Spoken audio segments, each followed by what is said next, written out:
Okay, looks like I'm live and using the new camera. So let me know how the audio is, because this new camera is something a bit special, and I wanted to make sure that it worked okay as far as using it for the live streams. Haven't done it before. So can anybody tell me whether it's working? Audio's fine. Great. Thank you, Middle-Aged Geek Girl. By the way, Middle-Aged Geek Girl is moderating again, so behave yourselves. And yeah, so just let me have a sip of a drink.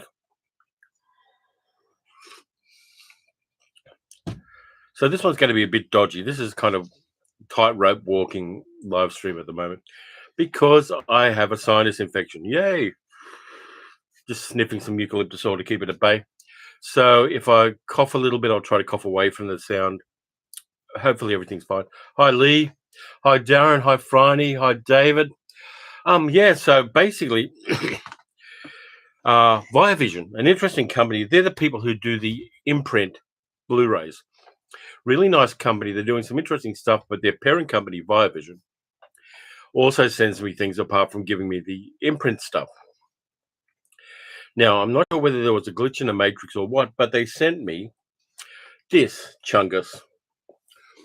Every episode of Baywatch, all 242 of them, to review.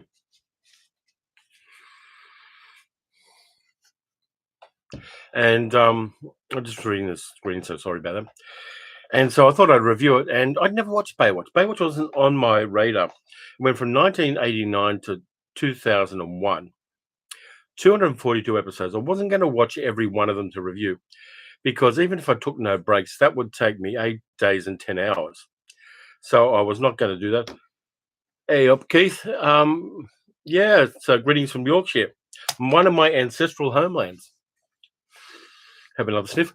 Yeah, so basically I watched two things. I watched the pilot episode, and I watched an episode from series 6, which people said wasn't going to make me throw up in my mouth. Baywatch is a weird show. It's crazily popular, still streaming all across the world. But again, it wasn't something I watched. I was busy watching, Charles Band movies on VHS and things like Sorority Babes at the Slimeball Bowl-orama. I knew this was going to go back. Let's have a sip of drink. So I found out some things watching Baywatch that's really weird.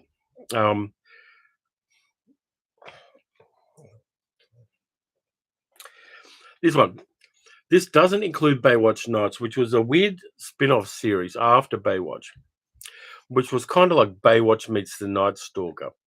It's a bit like, Kolchak had a baby with Baywatch, but they drank and smoked during the pregnancy.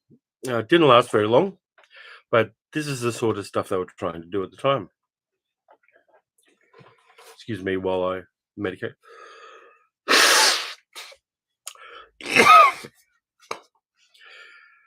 So, yeah, Pamela Anderson's in this one too. Of course, it's got David Hasselhoff, Pamela Anderson.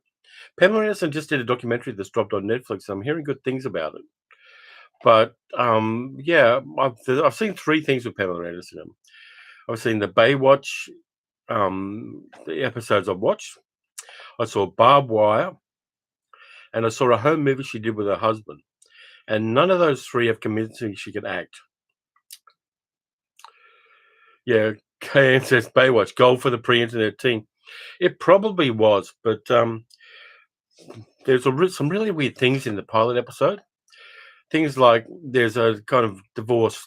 Mitch, the character played by Hasselhoff, is divorcing in the pilot episode, and he has a kid called Hobie, which is an odd name for a kid because it's a type of small boat.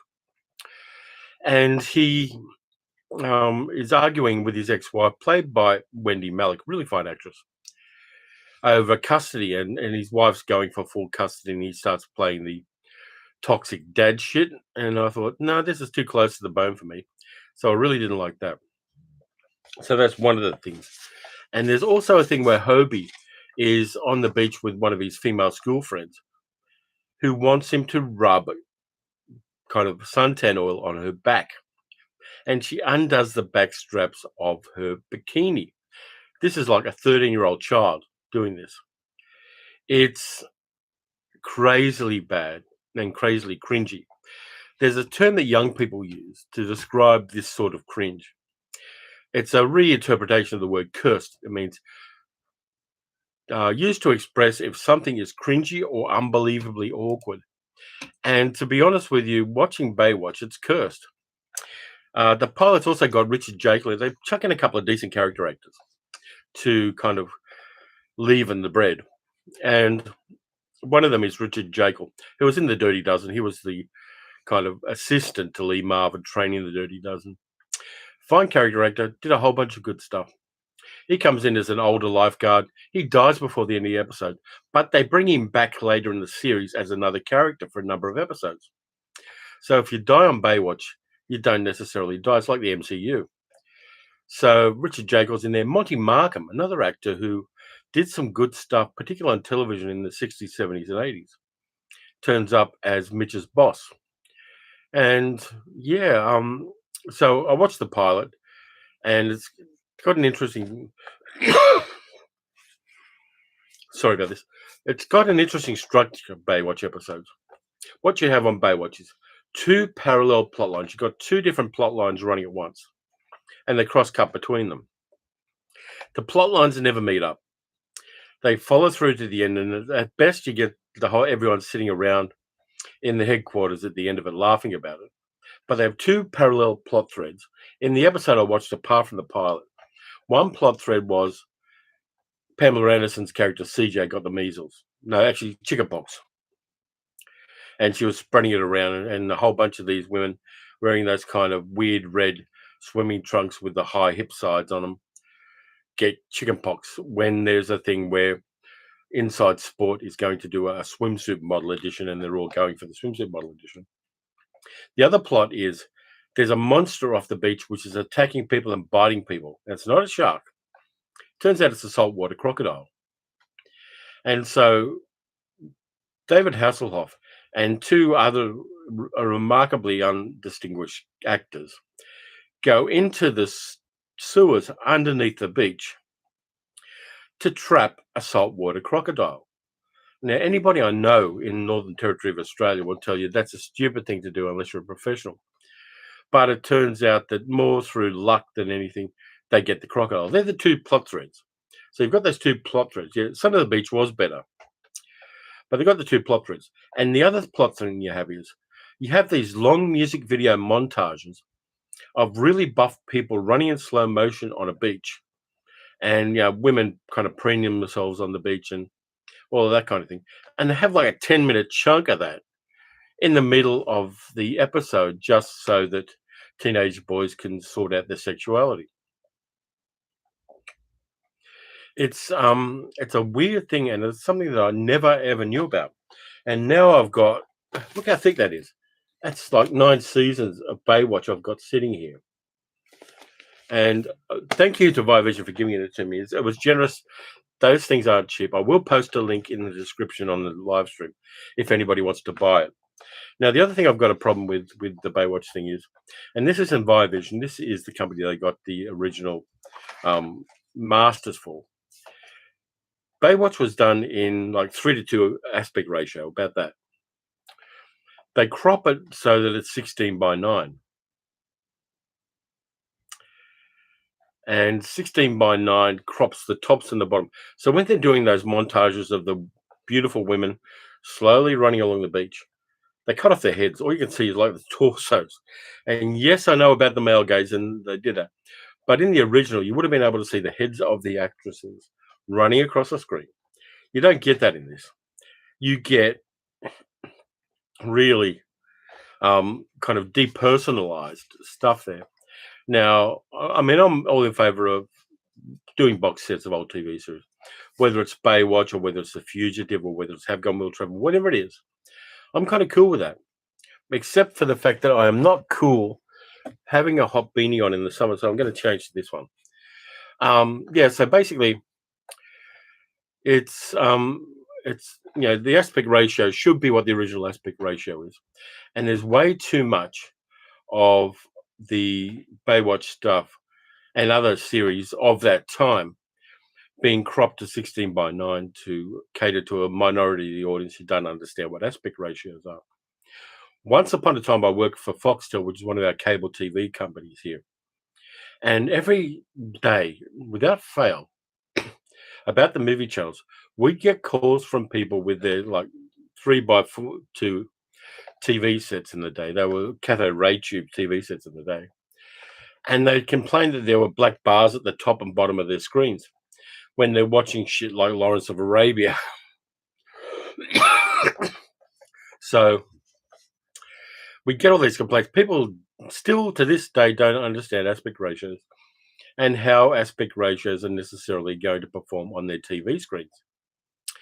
It's a weird thing, but just to finalize with Baywatch, I don't want to give it too much oxygen. Thanks very much to Via Vision for sending this to me. It educated me in a part of popular culture of the 1990s, of which I was totally ignorant. I'm not saying it's bad, even though I think it's bad. Well, I am saying it's bad. But I'm saying that for some people, it's a nostalgia thing. For other people, it's part of their childhood, part of their upbringing, part of their nostalgia stream. And I'm kind of okay with that. But if you want to watch something that's like Baywatch but better, there's a movie called Lifeguard with Sam Elliott, which is one of the progenitors of Baywatch. It came out before Baywatch. And I highly recommend that.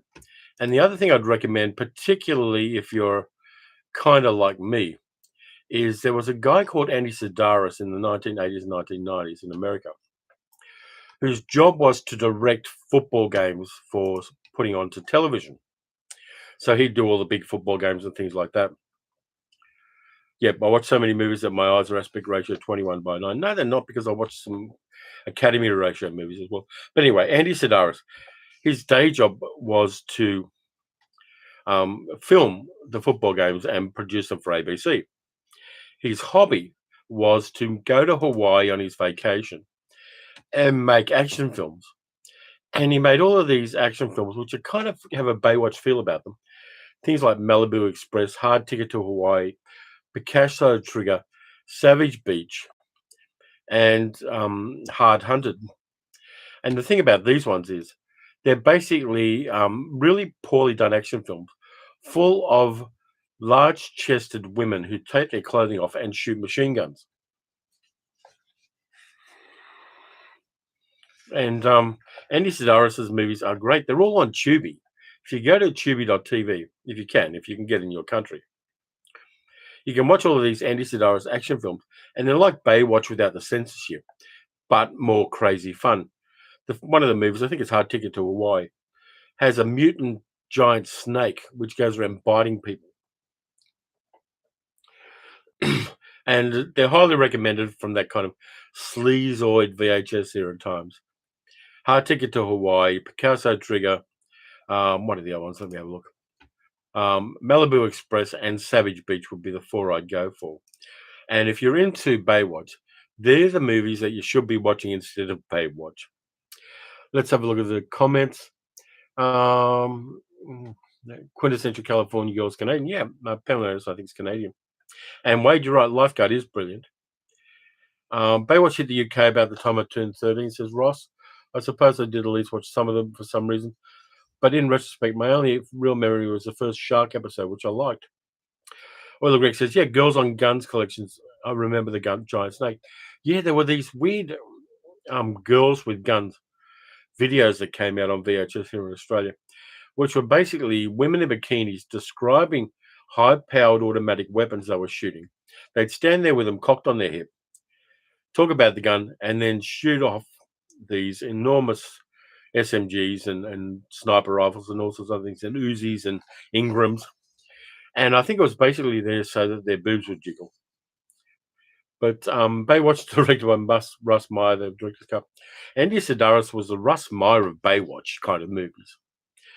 And if you can go over to Tubi, you can enjoy the wonders of Andy Sidaris' movies. And I kind of like that. I like the fact that the guy had a day job where he was like photographing jocks running up and down paddocks. And then he'd get his vacation and go and make an action film in Hawaii with a couple of helicopters, a couple of soap opera actors, and pretty much anybody who was in Playboy magazine 5 years before. Yeah, you're right, Wade. Sam Elliott was great in Lifeguard, but then Sam Elliott's been pretty good in everything I've seen him in except Frogs. He was in Frogs very early on with Ray Milland. Wasn't very good at all. So yeah, so that's enough for Baywatch. It's one of those things which is of its time, and it's in a weird cultural place where it was an enormous cash cow for the television studio at the time, and the royalties from selling it in other markets made billions of dollars. But it's still streaming to this day. There's a certain nostalgia value for a number of people. I thought every beach in Oz looked like this. No, they're actually better. They've got better sand for a start. It was really weird to feel. Just a sec. Australia's got fantastic beaches. There are a lot of really good beaches here. Went to New Zealand for the first time in 1988. Now, New Zealand is basically a whole bunch of islands spat up by volcanoes, and all of the sand on the beaches is grey black. It's hit the like button, everybody, or the Greek says. Yeah, so I went to New Zealand for the first time, and I thought, have they had an oil spill here? But no, all of the sand on the beaches is black because of the kind of geological nature of New Zealand, and it seemed a weird thing for me. But I love New Zealand, love the culture in New Zealand, love their meat pies. New Zealand is a sister country to Australia in so many ways, and there are things that New Zealand can learn from Australia, and there are things Australia can learn from New Zealand, and we've got a kind of mutual love relationship there. Colin, well, I'm a bit old to appreciate Baywatch when it was first broadcast. So was I, to be honest, and then I could access more interesting material, let's say, than Baywatch. But Friday says bikini girls with machine guns are cramped. I've got that on single. I've got bikini girls with machine guns on single. It's somewhere between me and the back wall there. I'm going to get the man cave sorted out at some stage. Every video I do that's not a live stream, I'm going to be doing up in the back room where all of the videos are, because that's a better backdrop. But because I need the big computer here, I'm doing the live streams here. Keith says, what's New Zealand meat pie? They're just good meat pies. They got chunks of beef in them. They sometimes put egg in them. They sometimes put cheese in them. But they really got the skill of making really chunky and tasty meat pies. Colin says, if I'd been 14 when I first saw Buck Rogers, I'm sure I would have liked it. Yeah, I've actually got the pilot episode of Buck Rogers. Umbrella sent it to me. They sent it to me in a double with the original pilot of Battlestar Galactica, which I detest because it was just such a Star Wars ripoff, which was itself a ripoff of other things. But I may well review the pilot episode of Buck Rogers at some stage and just see how that runs. Once Were Warriors, amazing film. Yeah, there are a whole bunch of great New Zealand films. Of course, there's A Quiet Earth. There's Smash Palace. There's Hunt for the Wilder People. There are New Zealand punches above its weight in cinema, and it has done for a long time. Resources weren't great, like here in Australia. If it wasn't for the government changes and the tax breaks, Australia wouldn't have had exploitation cinema. New Zealand had the same kind of limitations. There just wasn't the money around to make really big budget movies. The pilot for Buck Rogers is much better than the rest of the series. Well, you can hope so, Friday, because the rest of the series is rubbish. It's sorry, this sinus infection is getting to me. But so what I thought I'd do for part of the rest of this live stream is I've got a whole bunch of other TV series that I like, and I thought I would discuss them with you, show you the covers, discuss them with you, and see what you think about them. The pilot has more adult titles. I will have to check out the thing now. Bented, hi Bented. With Zavi no longer shipping physical media outside the UK, do you have any suggestions of other sources for European B releases apart from Mr. Bezos? I sometimes go to eBay. You have to be aware you're paying a slight premium if you go to eBay for certain things. But there are a bunch of people who are sending things from the UK with free postage to Australia. So eBay will be my first go-to, given that Zavi is no longer shipping physical media to Australia, which is a shame, but they've got to follow their business model. First season of Buck Rogers decent enough, especially because Erin Gray was so dominant. Yeah. Pamela Hemsley, Keith. Yeah, she was attractive, and she had a certain style about her, a certain swagger. But yeah, getting stuff from overseas is problematic now. I did go to Mr. Bezos because I want the second lot of the Shaw Scope kung fu movies that have been put out by Shaw Brothers. I've got the first volume, and I've got the second volume coming home probably in the next few weeks, and I'll do a review of that because I go through phases of having a real love of Hong Kong action cinema of the 60s, 70s, and 80s. And getting the second Shaw Scope box set is something that I was really enthusiastic about. I got a little windfall, and I went with that. Let's see. So quick, the flash stock. Do I ever use DVD Lady, or is a lot of hard to find Euro films and subtitles? No, Janet, but if you can post a link, I don't know whether you can post links in the chat, but you can put the link into a comment if you like, and send me a link to DVD Lady, and I'll take a look at it. So quick as a flash struck another one in. Had original tape and Ty and Obama forming the plan in the fighters a lot. Yeah, Battlestar Galactica just didn't do it for me. No iteration of Battlestar Galactica I really liked. I think it's a clumsy kind of biblical analogy kind of series. It never really grabbed me at all. Thanks, Janet. I appreciate that. Yeah, but so yeah, but let's go with the first thing. This is what I watched last night. I got these a long time ago. They're on VHS. And the Man from Uncle TV series in the 1960s was really big here in Australia, as it was in many other places. And I've got a lot of time for the Guy Ritchie movie too, the one with Armie Hammer and Henry Cavill in it. But I've got a 3D set which has got the five, which has got the five adaptations of like two-part Man from Uncle TV episodes, which were turned into movies in a whole bunch of different markets, including Australia. And there it is. The movies we've got is The Spy with My Face, which is the least of them. It's got Santa Burger in it.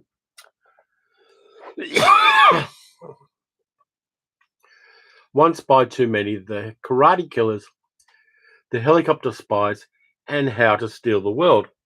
I'm holding it too close.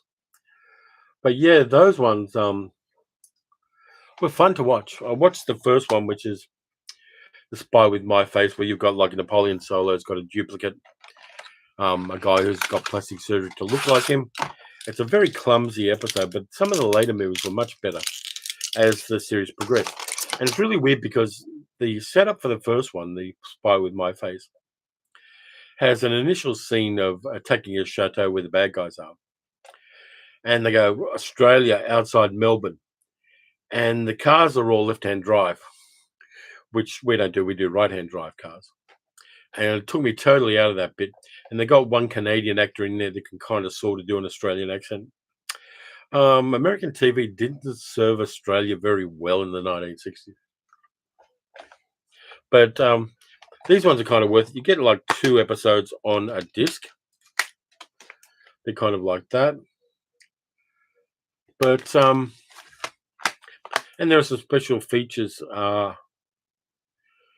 whole bunch of special features. They're mostly merchandise and a little bit of documentary stuff. Yeah, Girl from Uncle. Yeah, well, it had Stephanie Powers and Noel Harrison in it. The Girl from Uncle only lasted one series because basically it was a Modesty Blaze ripoff. But I'm sure that's out on DVD or Blu-ray at some stage. But yeah, Larry Buster Crabbe was in Flash Gordon. That's right, in Buck Rogers. But at the time I was watching things like Flesh Gordon, I went to the cinema to see the Australian premiere of Flesh Gordon at a midnight showing back in the day. And that was a lot of fun. But yeah, The Man from Uncle, I'm sure a whole bunch of episodes are out on disc somewhere. But those little movies were the kind of thing I saw on a Saturday matinee in the cinema, along with a double feature of something else, maybe like In Like Flint or something like that. But I kind of dug that out of the bottom shelf of the TV tie-in shows. And yeah, it was a bit of fun. Low stakes kind of stuff, very kind of TV careful about showing things, even though they had a couple of risque one-liners in there. Really didn't do very well. But it was good to review. It was good to revisit it. I'm going to probably watch one or two more of those ones. I remember one stage I was channel surfing back in the 90s when they started showing The Man from Uncle again on TV in the afternoons. And I'm channel surfing, and suddenly there's George Sanders flagellating David McCallum with a bullwhip. And I thought, yeah, that's my kind of TV. But let's move on to other things I'm watching. Helen Olsen's roommate was an extra in Flesh Gordon. Doesn't surprise me at all. You ready for the next one? Tell me when you're ready for me to talk about the next disc I've got here, because I'm happy to do so. And I'll just wait for you. Yeah, Helen Olsen was in the background of an orgy scene in an adult film in the 1960s at one stage. He wasn't a participant. He was an observer. But yeah, interesting guy. And there are a whole bunch of 1960s kind of soft core movies directed by a guy called William Rotsler, who was also a science fiction fan. And I've got a big envelope of little art pieces, little kind of cartoon sketches by William Rotsler here in the Man Cave as well. Flesh Gordon was great, cheesy garage special effects and a great claymation fight over. Absolutely, Flesh Gordon really, and it's also apart from the fact that it's got those special effects things. It's a dead solid satire of the original material of Flash Gordon. It's accurate. It goes to certain points that were in the original serials. It is a solid satire, and it gets a lot of respect from me for that. I've got a copy of that as well. People want me to review Flesh Gordon at some stage in the future. It might be a bit of fun to do that. You ready for the next one? Is anybody ready for the next video? What's the sigh about middle-aged good girl? It's nice that Straczynski's taking care of Harlan's legacy. Absolutely. I've got a lot of time for Straczynski, a lot of time for Harlan, even though he did have problematic aspects. Darren says yes. Here it is. I rickrolled you. This is not mine. This is Middle-Aged Good Girls. Rick Astley DVD. There we go. I rickrolled the live stream.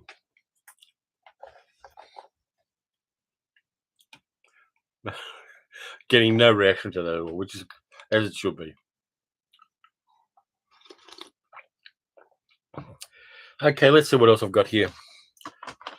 This one's actually on Funimation, which is an animation streaming platform that I've got.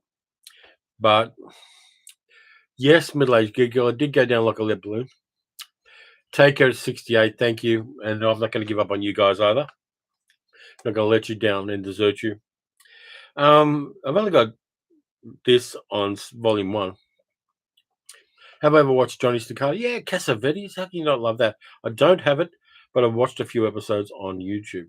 And I really should see if I can find a box set of Johnny Staccato. Cool series.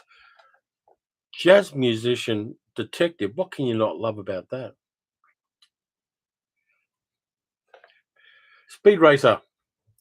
Loved Speed Racer. Am I ever going to make you cry? No, middle-aged good girl, I won't. Speed Racer I love. Speed Racer I've loved since the 1960s. I love the limited animation they've got on this. It is fantastic. I love the style of it. I love the kind of dynamic, the thing that they managed to do, dynamic animation with very limited resources on Speed Racer. And I love it a lot. This, Astro Boy, and Prince Planet are my go-tos. They're the three things I totally love unashamedly and with absolutely no irony at all. I love Speed Racer, 1960s Astro Boy, and Prince Planet. They are my introduction to Japanese culture in a sense. Them and, of course, the samurai. But yeah, rewatching episodes of Speed Racer is something I do now and then on the TV here in the Man Cave, which is just over there. And just kind of groove on it and enjoy the vibe of it. And I don't mind the Wachowskis' speed racing movie either. Marine Boy, I think I've got here somewhere. Hang on. Speaking of Marine Boy, Frony, but I've got disc one of Marine Boy, which I like a lot. I always wanted to have Oxygum, the chewing gum he chewed to let him breathe underwater. I always wanted some of that, and the electric boomerangs he has. But yeah, Marine Boy is fun. Good theme song. I'm still convinced that Bolton and Piper, the two guys from the Marine Patrol, are a couple. They've got such a vibe about them that I think they're definitely a couple. John Cantor, 8-man, absolutely. Yep. And I like Speed Race. I like Marine Boy as well. So yeah, double feature. We'll double feature those. Hang on. Speed Race from Marine Boy. Solid entertainment. You can watch it with kids if you can get them off the iPads. You can watch them by yourself. They're entertaining. They're fun. They're kind of, not quite switch off your brain, but turn your brain into a different mode kind of viewing. And I like that a lot. They're just such fun, and it's good to have copies of them. Then I go to the 1990s, and these ones were by Animago, which produced them off kind of brand in a sense. And it's a series from 1990s, I think 1989, written and produced by Rumiko Takahashi. Urusei Yatsura, also known as Those Obnoxious Aliens. Now, Urusei Yatsura is fantastic fun. I've got a whole bunch of episodes here, and I've got liner notes, which translate the theme song for you as well. So these were what we had before we could get legit copies of Urusei Yatsura. I really should try to find them. But it's about a girl from outer space called Lum, who comes to Earth with her father, who's a big monster. And there's a guy on Earth called Ataru, who accidentally wins a fight with Lum to save the Earth from the aliens. It also means that she's engaged to him. So it's lots of fun stuff there. I really should post a link to the theme song for Urusei Yatsura because it's an enormous brainworm that will get into your head and just stay there and live there rent-free for a very long time. There's a 2022 remake of Urusei Yatsura. What? Let's see what I got here. Just be a sec. I'll just post this link for people to look at later.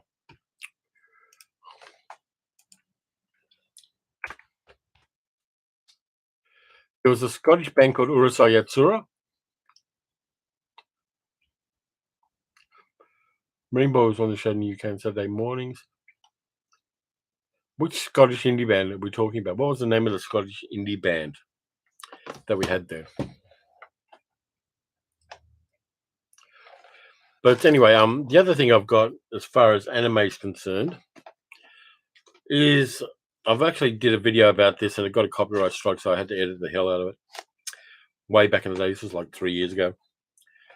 Princess Knight, which is a really interesting little series about a female knight, Princess Sapphire, who basically has two souls. She has a male soul and a female soul.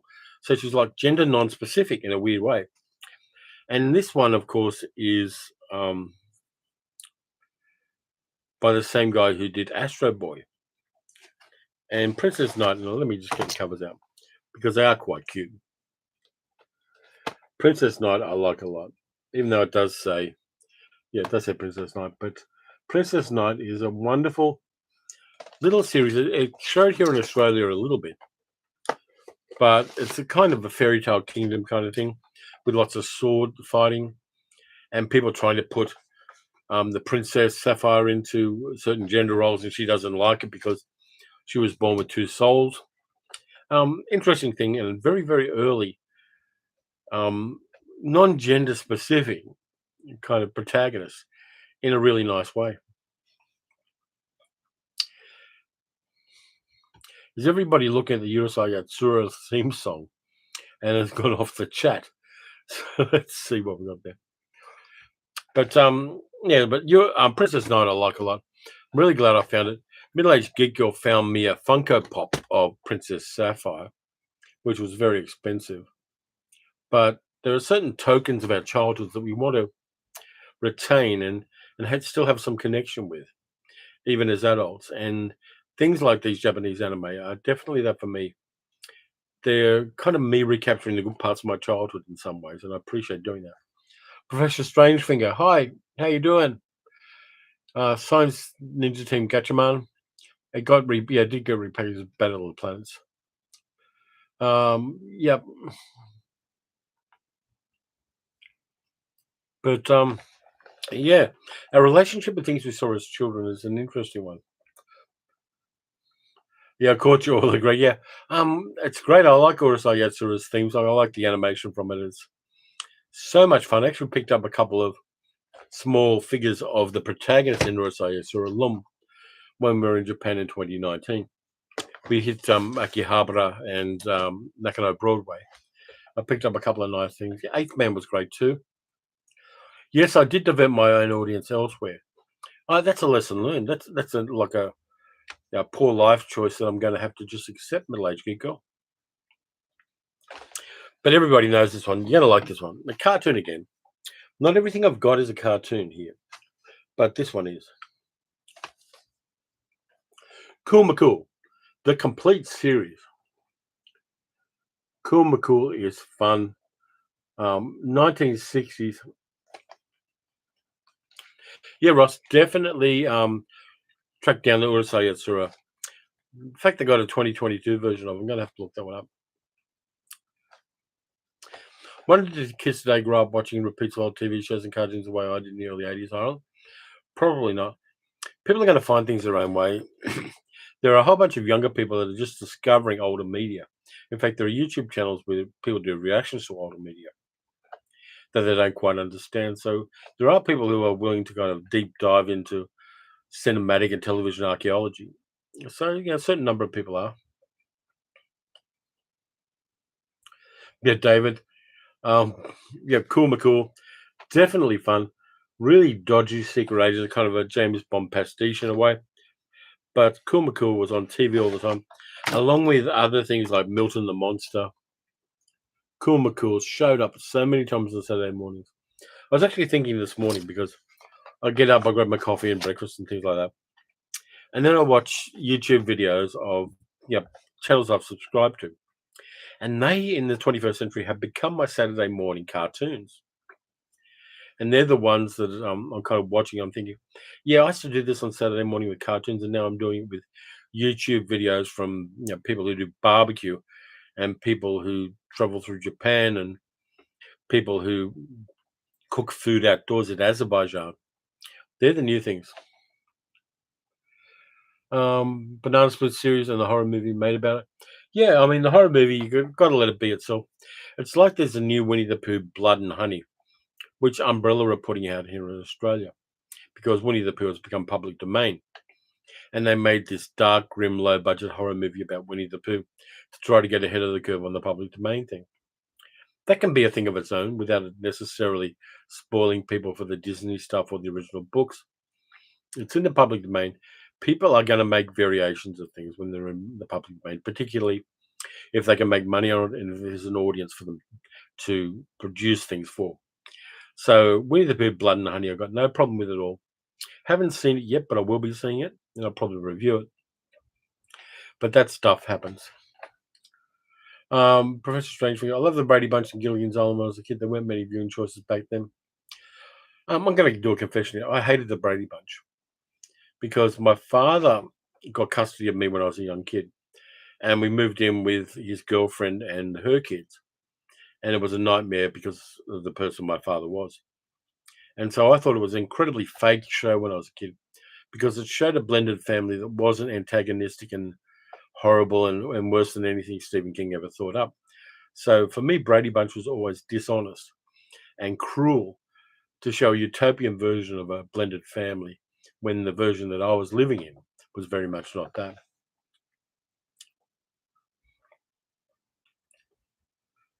Hanna-Barbera and Warner Brothers and dubbed live action stuff. Yeah, absolutely. There were the Herculoids, there were Johnny Quest, all of those things. I've talked about them on a previous live stream anyway. But all of that stuff is fantastic. And Chaplin, Keaton, Laurel and Hardy in the 70s and 80s. How are kids going to be able to see that now? Early Chaplin's probably in the public domain now.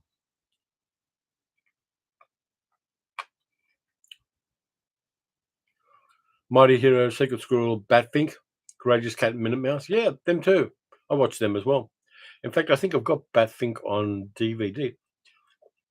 In fact, I think my in-laws had Batfink on VHS because we gave it to them like 15 years ago. But yeah, so let's see what else I got here. Banana Man. Middle-aged kid go watch Banana Man.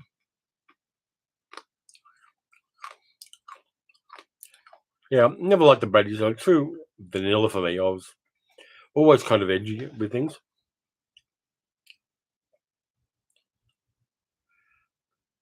Space Sentinel. Heidi was delightful. Vicky the Viking was awesome. Batfink, Super Chicken.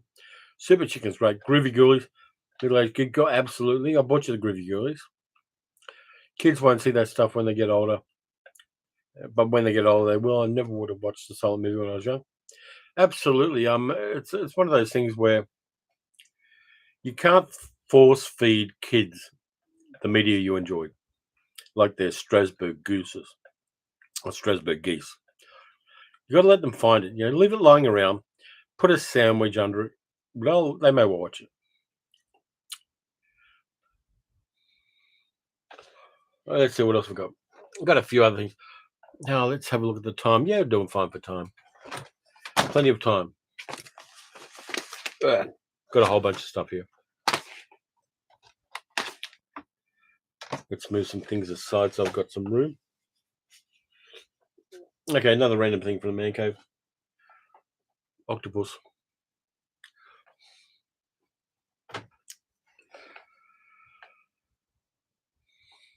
6 in the evening, they shoved out Harold Lloyd stuff. That's a bit deep dive, isn't it? Oh, weird. 6 o'clock in the evening. What do we get 6 o'clock in the evening? Current affairs shows that we're trying to scare old people. Let's see. It's about time. Yep. And they did it both ways. They went back into the Stone Age and brought the Stone Age people back to modern times. Scooby-Doo, anything with monsters. Let's see. Okay, let's have a look what else I got. I forgot I had this.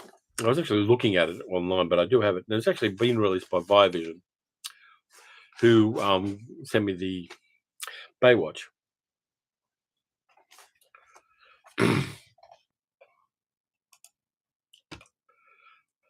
Let's have a look. Ultraman was good. Hair Bear Bunch, Netflix in UK, suddenly obtained an obscene amount of Nordic films from the 1920s onwards. Weird. I'm going to have to get a VPN so I can watch UK Netflix.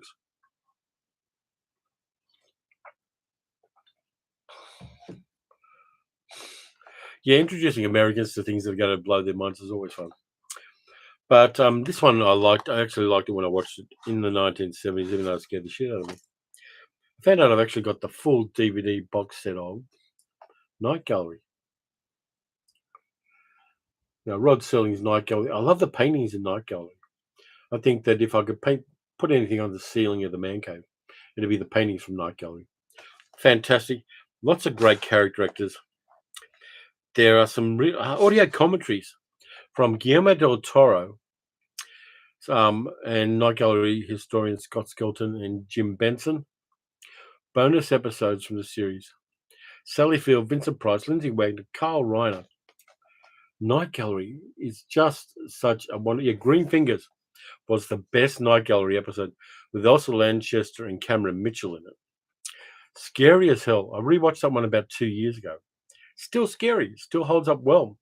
Still got that vibe about it, and it's got that arc of a plot, which so many good horror fiction things have.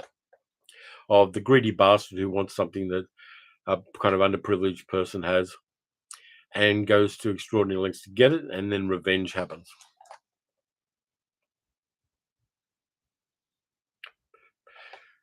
Colin, speaking of Columbo, I watched that episode of Columbo, the first one with Steven Spielberg in it, the other day because I've been watching Poker Face, the Natasha Lyonne series, which is an homage to Columbo. I just saw the 6th episode, which has got Ellen Barkin in it, and it's really good. All the episodes are great in that. If you don't know about Poker Face, it's the story of a woman called Charlie, played by Natasha Lyonne, who infallibly can tell when people aren't telling the truth. And so she wanders into circumstances. She's traveling around because she's got a Las Vegas hitman on her tail because of what happens in the first episode. And she kind of finds out, somebody dies, and she finds out the people around them aren't telling the truth. And so she kind of becomes an unofficial sleuth while staying under the radar of the police's attention in a really interesting way. But if you can see Poker Face, definitely see Poker Face. If you loved Columbo and series like that, you're going to love Poker Face. It's got swearing too, which is never a bad thing. And Natasha Lyonne is just fantastic in it.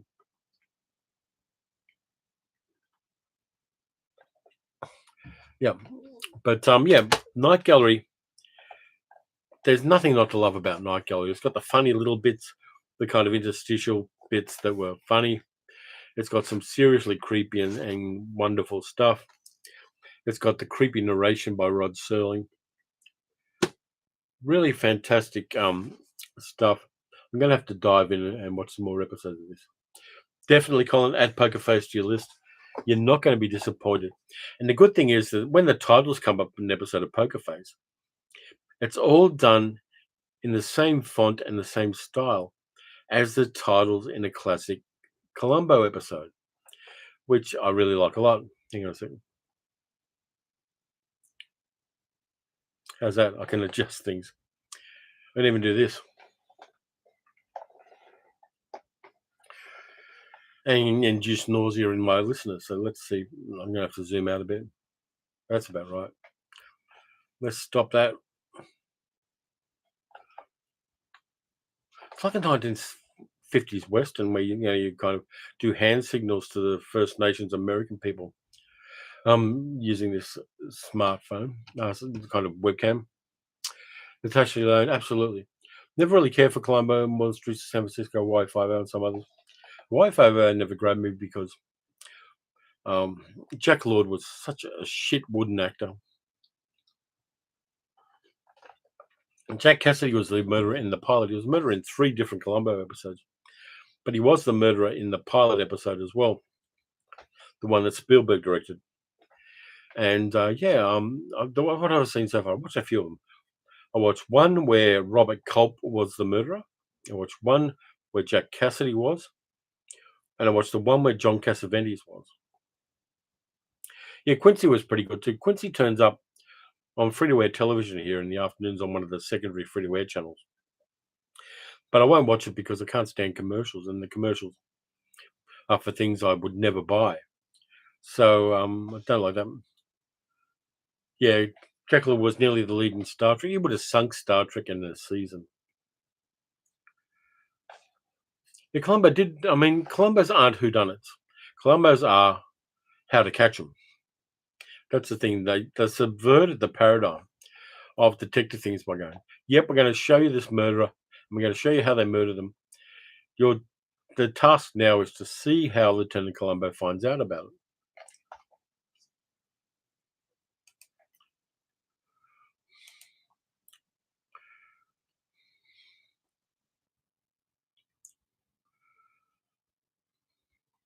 But Jack Lord, I don't know. I think because Hawaii Five-O was so crazily popular, Jack Lord kept a gig. But excuse me. But yeah, it's I find him unwatchable these days. But yeah, Jack Klugman. It's really interesting because Jack Klugman, there used to be a barber shop in Melbourne City where they'd have photos of celebrities that they did haircuts for. and they got Jack Klugman was one of them. Barry Humphries was another one. A few other people. Interesting thing is, Jack Klugman wore a toupee, so the barber would have only had to cut the hair around the sides. And yet, there's a photo of Jack Klugman with a beautiful toupee sitting in the front window of this barbershop. Yeah, don't try to get too clever with murders. If you're going to murder somebody, it's like buying a house. Getting rid of the body is always about location, location, location. Yeah, I mean, 12 Angry Men is a fantastic ensemble where it's kind of like, for me, it's like Hell Drivers. Hell Drivers, the English film, where you've got McGowan, you've got Stanley Baker, you've got David McCallum, you've got a whole bunch of other actors, Herbert Lom, and they're all trying to outact each other, and they kind of intensify the drama by doing that. Yeah, Jack Klum, great actor. I mean, really fine character actor. And he, Mannix I liked, Longstreet I liked, Dan August Tome I didn't like them much. Let's see, Mannix is great because it's got that fantastic Lalo Schifrin's theme song apart from anything else. But also things like It Takes a Thief. I really love It Takes a Thief. And with Robert Wagner, who just had his 93rd birthday. Now, I don't know whether he killed his wife or not, and I'm probably not going to find out. But he wasn't.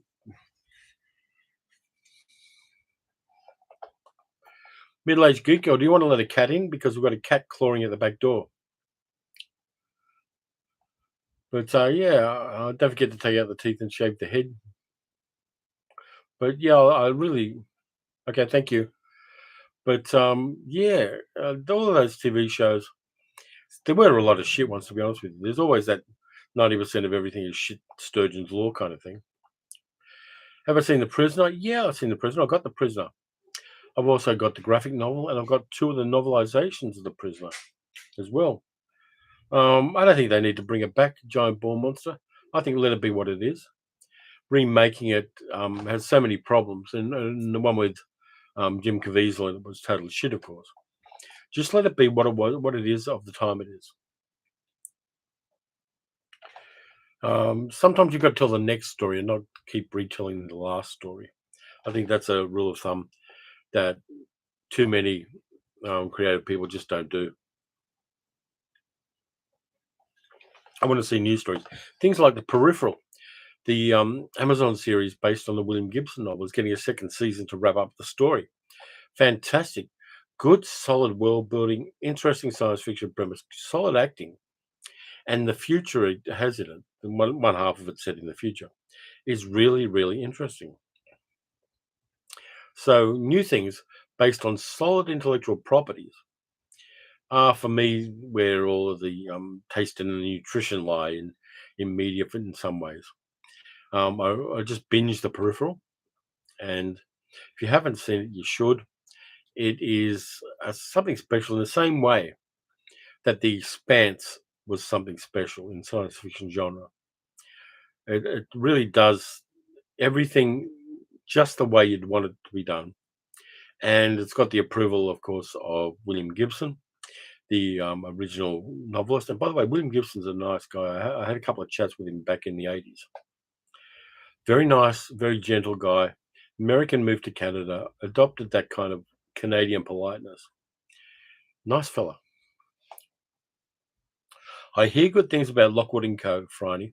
I think I'm going to have to binge that one as well and enjoy that. But thanks for the tip on that one as well.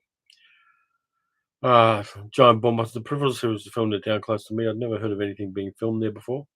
It has a look. The Peripheral has a unique look because of that location stuff. I think it's in South Carolina, North Carolina, somewhere around there, but it looks different than so many other series that are filmed. Yeah, Marshall, North Carolina. Thanks for that, Giant Ball Monster. Yeah, I mean, there's a lot of filmmaking being done there, and it has been since the 1980s when Dino De Laurentiis set up his studio in one of the Carolinas. And I think they get some tax breaks as well. It's kind of, halfway between New York and Los Angeles if you're flying kind of sort of in that way. And so they can get the actors out there. And then it's now got the infrastructure for doing some pretty significant productions. The Thing in the Blob remakes. Yeah, the Thing remake I like better than the Blob remake. I like the original one because it's cheesy. And the cheesiness of it is part of what I love. Actually, Neuromancer, writer, and so many more. Yeah, Vincenzo Natale, who was trying to get the Neuromancer done for years as either a series or a movie, is the main showrunner on the Peripheral. He's a perfect guy for it. If you look through the filmography of Vincenzo Natali, solid background in genre filmmaking, didn't get the real love that he should have for the things he was producing, and I haven't seen anything of his that I haven't liked. Anybody waiting for Cocaine Bear? I'm going to watch Cocaine Bear. Of course I am. Absolutely, I'm watching Cocaine Bear. Shit. Actually, that was one of the things I put on social media, is that the Chinese balloon that went across America was actually full of cocaine bears with parachutes. Ross Skilton won't go to cinema for Cocaine Bear, but I'll be straight on it once it's streaming. Yeah, fair enough too. Good crazy movies. You got to enjoy them and you got to love them.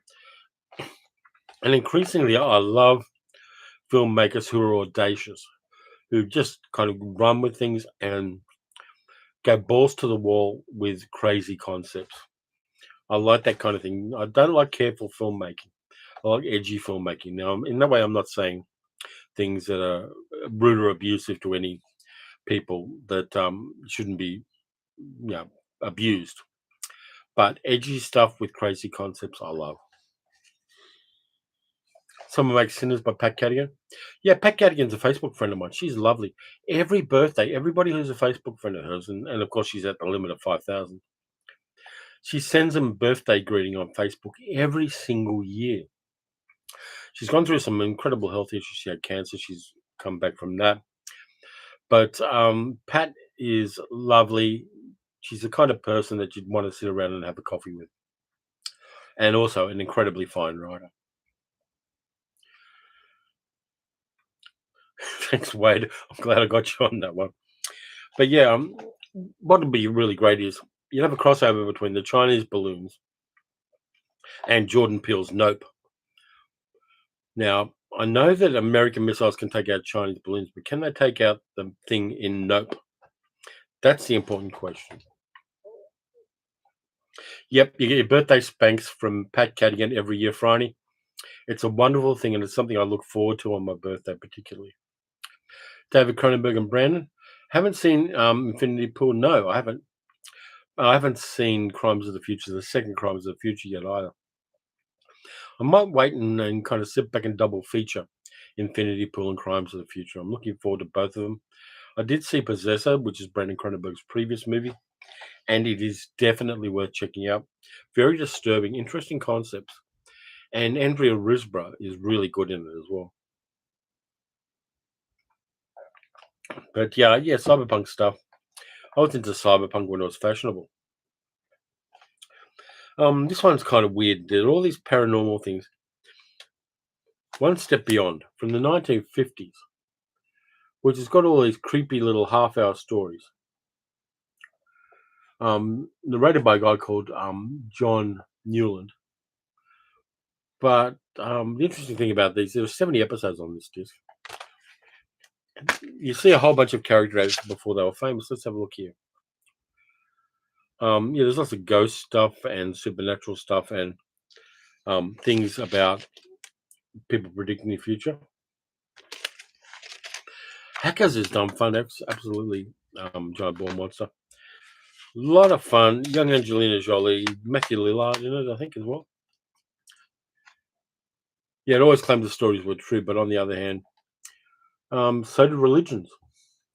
But this one's kind of interesting to dip into. There are some episodes of this on YouTube as well. The quality is sketchy, but then the quality of all of these is kind of sketchy because the original media would always preserve very well. Yeah, absolutely, Professor Strangefinger. we're lucky that this stuff is preserved in some way, and sometimes people dumpster dive into skips to grab Umix tapes of things from the BBC and stuff like that. It's amazing what people have saved from being lost, and it's a shame that so many other things that we might have been able to enjoy aren't available because there just wasn't the storage ability to keep them. Ghost Story of Sebastian Cabot. I've got that on DVD. Some of them are better than others. The narration by Sebastian Cabot is fine, but I think it's kind of like a 50-50 hit and miss ghost story, where some of them are predictable and some of them really do have a little bit of a bite to them. Yeah, I mean pre-code films in particular, films from the 1920s. So many lost films and so much of film history because of that just hasn't been available to us. But all we can do is treasure what we've got left. This one's a short series, a mini series from I think the 1990s. Let me double check. 1996. Using AI to reimagine a lost Doctor Who episode. Yeah, why not play with ChatGPT? It's a tool. Play with it. This one's a kind of a hidden gem. Whatever happened to Roddy Piper? He died. Bottom line, same birthday as me. He died. That's why you don't see Roddy Piper. This one's called An Englishman's Castle with Kenneth More and Isla Blair. This is kind of sly science fiction because An Englishman's Castle is set in an alternate 1970s where Germany won the Second World War and occupied Britain. Kenneth More plays a lead writer in a soap opera which is set in Blitz era London, and he's a kind of quiet, homebody kind of guy. And he almost accidentally, because of his girlfriend, gets involved with the resistance movement. Nice, slow burn little series, which does an alternate universe thing in a very interesting way. You can probably find a copy of this on eBay if you look around. But An Englishman's Castle is worth checking out. It predates all of the things like Man in the High Castle, the series, rather than the novel, which of course is in 1962.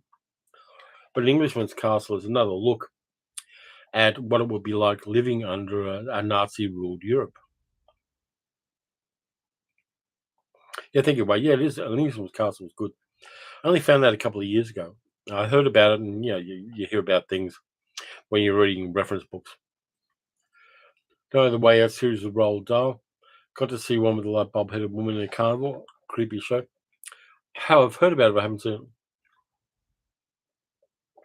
Yeah, Kolchak the Night Stalker. I've got fantastic stuff. I've got the 2 Keno Lorber Blu-rays of the original television movies as well. All of it's fun. Monster of the Week kind of stuff kind of let it down. I think some of the writers were not as skilled as they needed to be. What other what if movies do I recommend? There are just so many of them. Let me think. Let's see. Let me do a quick Google search because to refresh myself.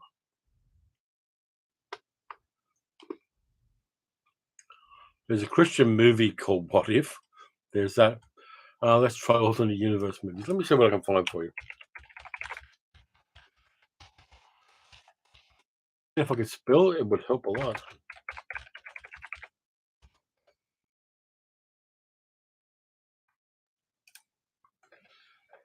Parallel universe movies. Coherence, I recommend 2013. I've talked about that on a previous video. Nice alternate universe one of those things. Looper itself is Looper. The Ryan Johnson movie is an alternate universe movie. I'm not going to do Time Traveler's Wife because that was crap. 12 Monkeys is.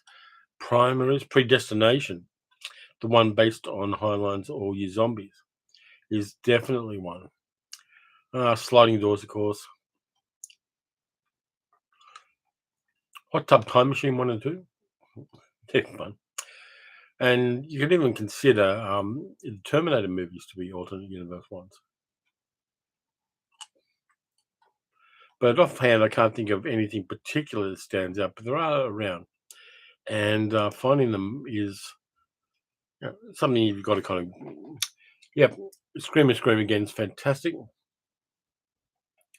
Boys from Brazil, yeah, Boys from Brazil didn't stick the landing at all.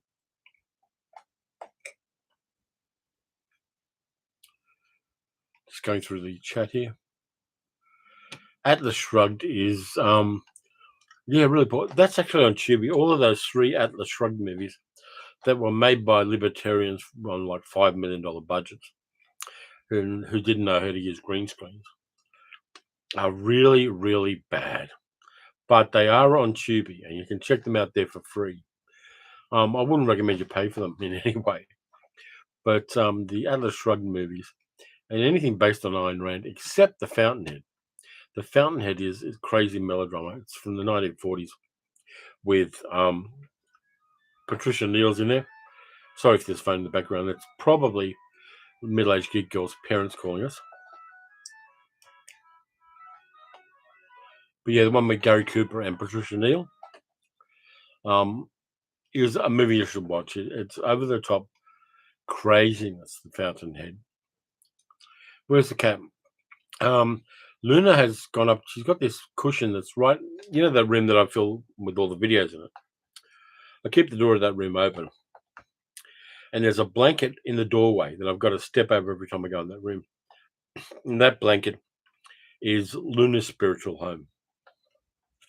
And she's up there probably at the moment having a snooze. And then she'll wake up at 4 a.m. and bash on the bedroom door to try to get us to let her out. But yeah, it's she comes up on the desk here sometimes over here and demands pats and things like that and hangs out. Yeah, we do have 2 cats, and Jill is probably in the front window. Yeah, The Fountainhead, the movie is great. It is problematic. But yeah, it's over the top melodrama, and it's got so much crazy phallic symbolism in it. Ayn Rand did do the screenplay, yeah, and it's crazy because it's very talky and didactic, and the stuff it's been talky and didactic about is 100% repugnant shit. But yeah, I recommend people see The Fountainhead because Gary Cooper out in the sun with a drill, great big pneumatic drill, is probably one of the most phallic scenes in 1940s American cinema. Let's see what else I've got here. While we're on the subject of things like this, Tales of Tomorrow, the first season shows. Yeah, reading Ayn Rand is difficult because she's such a bad writer. But this one's kind of science. It's the first TV science fiction anthology. Guest starring Paul Newman, Lon Chaney Jr., Veronica Lake, Lee J. Cobb, Victor Jory, Joan Blundell, Jack Warden, Zachary Scott, Raymond Bailey, and more. Now, this has got some really good episodes in it, Little Black Bag. Some of them are based on proper science fiction short stories of the 40s and 50s. But yeah, I like Tales of Tomorrow, and I like the start of it as well. Yeah, solid actors. Really interesting stories. Done on crazy low budgets, live in studio. Good stuff. What do I think of Freaks? I like that Todd Browning made a very effective horror movie. I'm not sure the exploitation of people with disabilities and deformities plays well to a modern audience. I understand why it was done at the time, but while recognizing the effectiveness of the film, I have difficulty with it for that reason.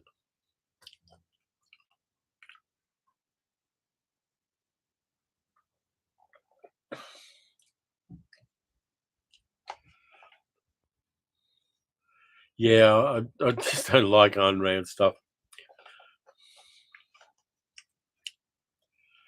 Yeah, but Veronica Lake was funny in movies. I mean, even though she was called Veronica Lake, it just said Franny. Things like I Married a Witch, she was great in. The Glass Key.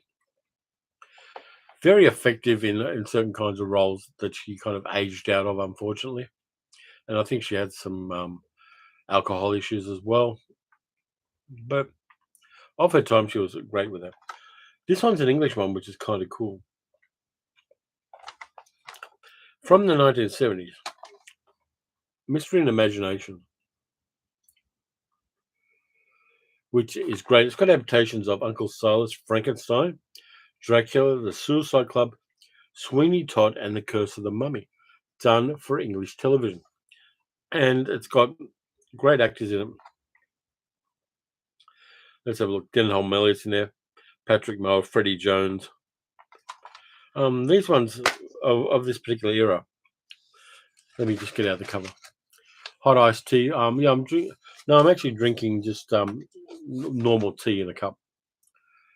Let's see who's in this one. Some of the actors are particularly well known. Susanna York turns up in here as well. But yeah, they did wipe a lot of the tapes of these things, which is totally.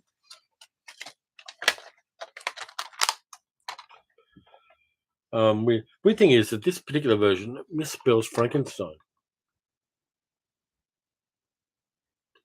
Nobody did a quality check on that one. But yeah, it's fun to kind of dive back into obscure cult television like this and just see what they were going at. Yeah, this mug's 25 years old. It's a Starbucks mug I bought in Costa Mesa, California in 1998. Still going strong. This thing's going to outlive me. It's cast iron. It's insulated, and it's one of those kind of little artifacts of life you treasure. Freddie Jones, Sullivan Travels. Yeah, Sullivan Travels she was great in as well. Sullivan's Travels is just such a fun movie with a bit of depth to it as well. It's Preston Sturges. It's probably my favorite Preston Sturges movie, Sullivan's Travels. If you haven't seen it, it's got Joel McRae playing a movie director who's pissed off with Hollywood and goes wandering and accidentally gets put into a chain gang and kind of reassesses his life based on what happens in there.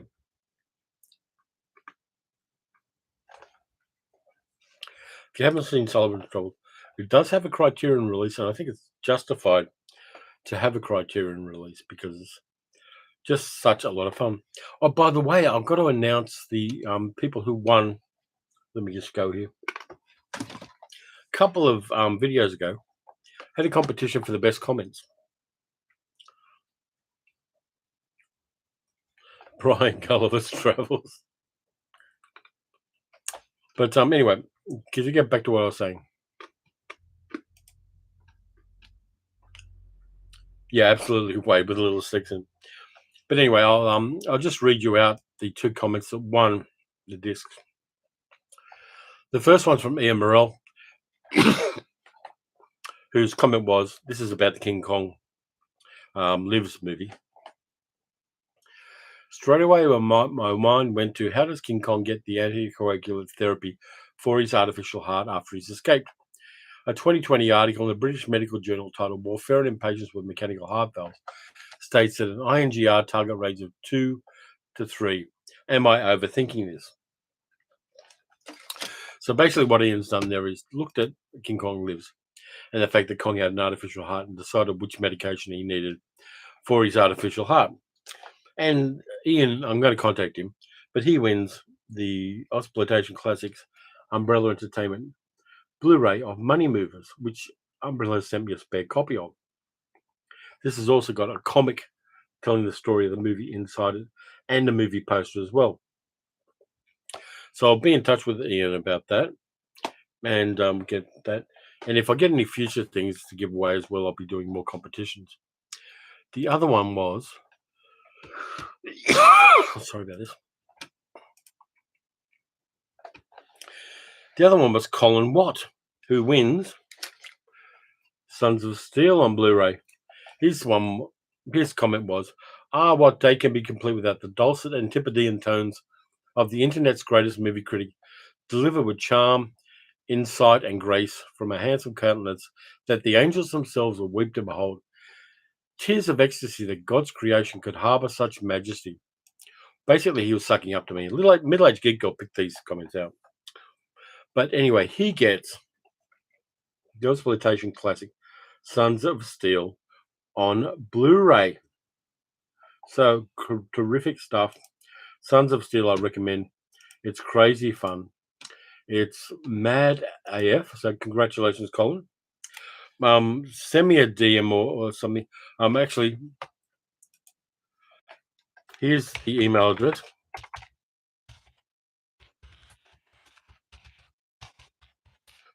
Send me an email, Colin, and give me your address, and I'll send it out to you. I've got a whole bunch I've got to send out on Monday.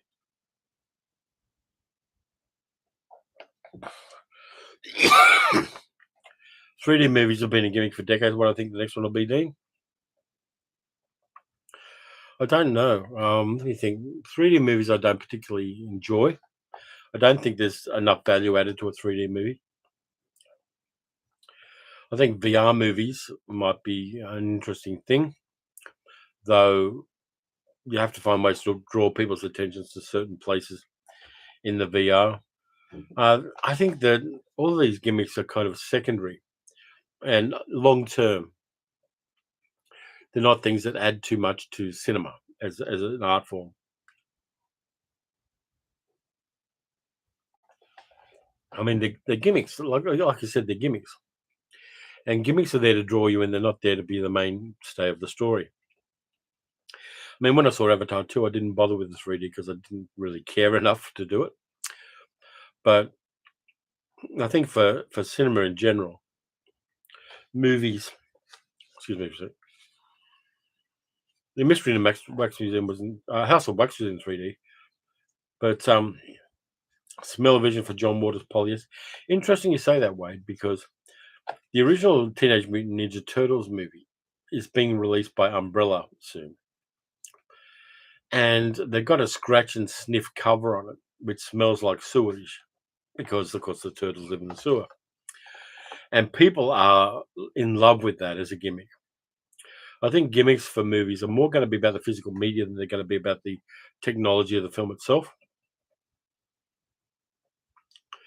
But yeah, VR games, absolutely. But unless you can draw people's attention to it, and also problem with VR is I've seen 50 million videos on YouTube of people smashing TV screens while they're doing VR. I'd be a little worried about that because I can't afford to replace TV screens.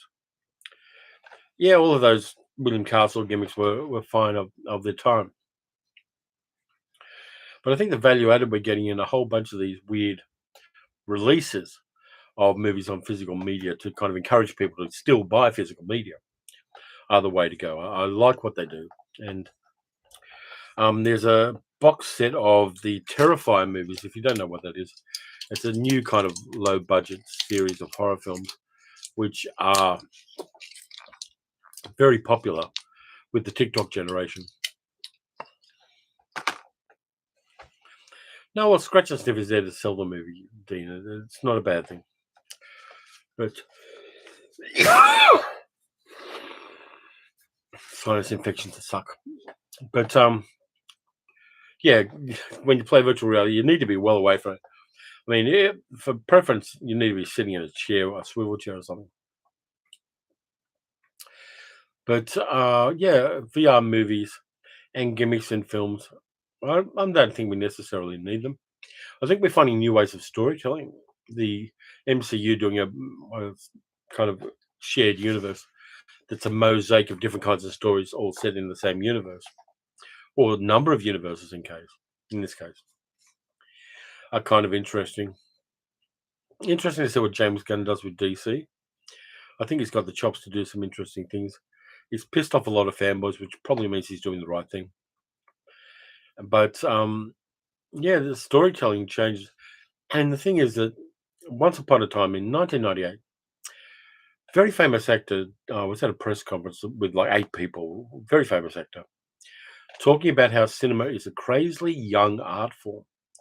It's only 1.5 centuries old, no, less than that. It's 130 years old at best.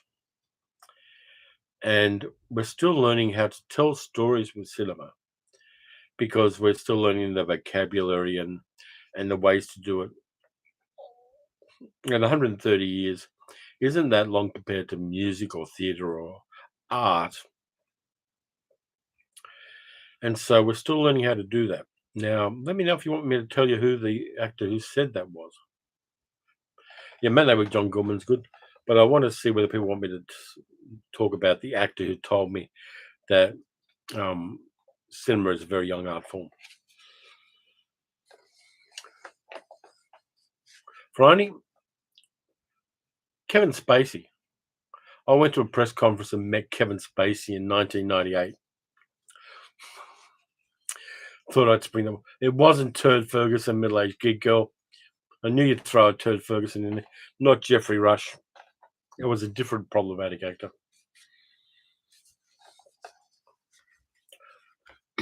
Yeah, Kevin Spacey. Two things about Kevin Spacey. Creepy vibe, enormous head. He's got a head like an anime character.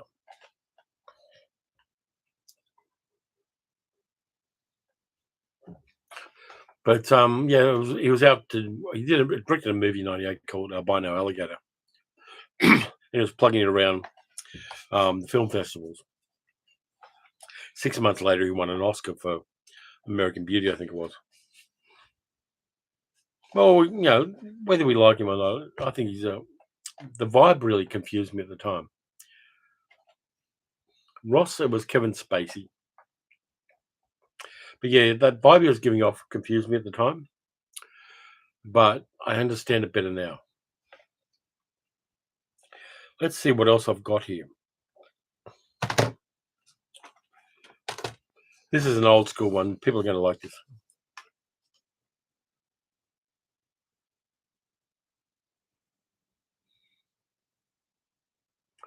Yeah, pretty much, Dean. Like a Jerry Anderson marionette. This one I like. Not all of the episodes survive, but it's got the right vibe for me. Adam Adamant lives. Edwardian adventurer gets frozen by his enemy and wakes up in swinging 1960s London. Gerald Harper.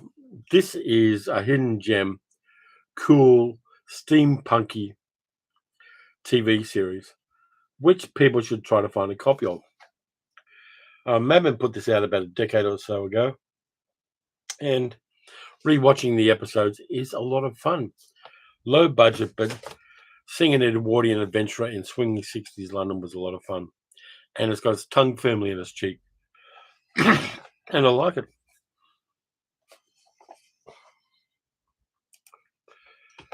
Yeah, he's absolutely a shit human, unfortunately.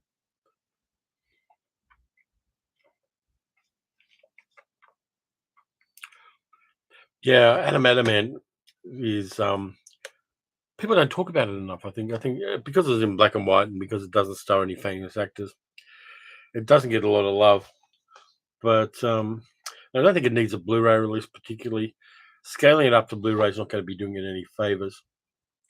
But very cool English series. I'm not even sure whether it's showed here in Australia. There's some of the stuff in the back. But I really liked it a lot and found it a lot of fun. The only other thing I've got for you is you got to really love this series or you don't. One of the two. The Venture Brothers. The Venture Brothers are a pastiche of Hanna-Barbera action cartoons from the 1970s. There's some deep cuts in here. Yeah, Keith, a lot of episodes of Adam Adamant were lost, but the ones we've got are still pretty damn good.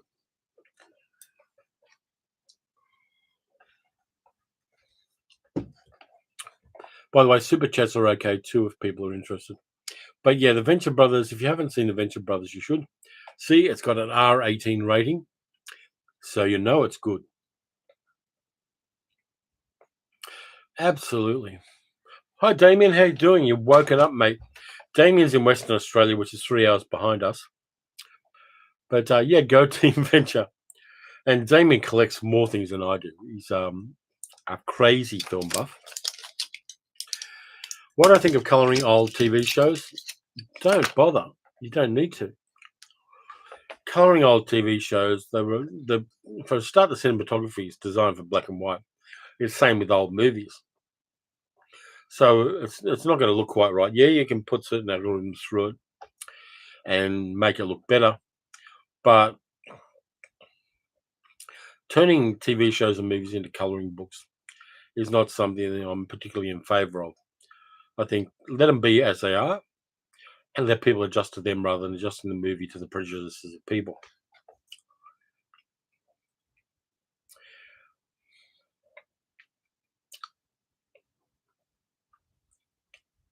Yeah, the trial of my yeah, I mentioned about what's the history behind Umbrella Disc?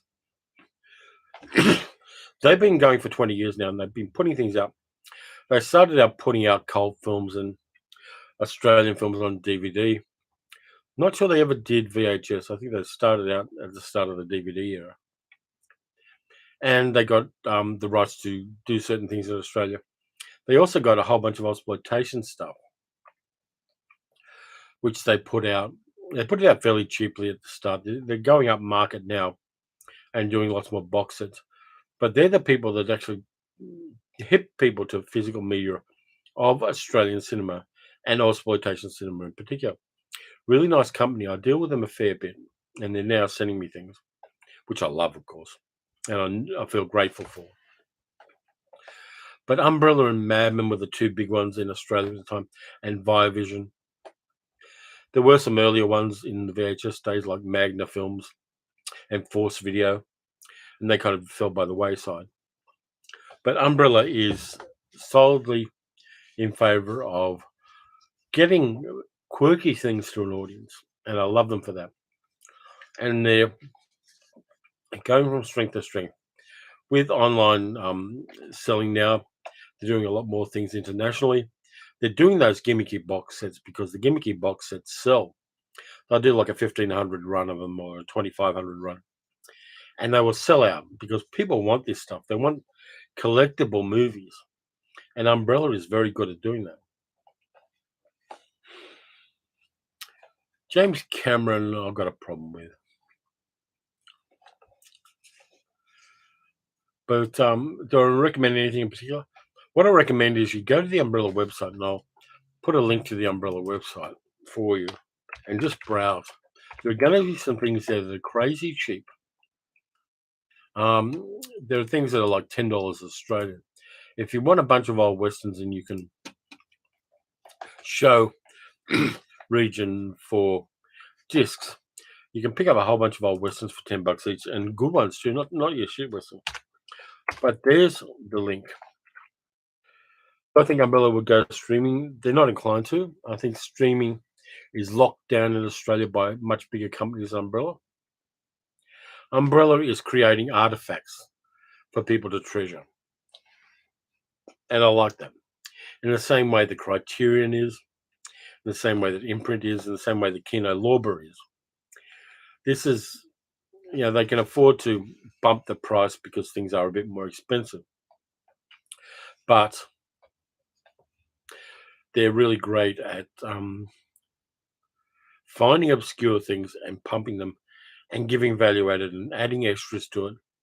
They do fantastic work. They don't necessarily always have the biggest budgets to do these things with, and exchange rates kill if you're importing things to Australia.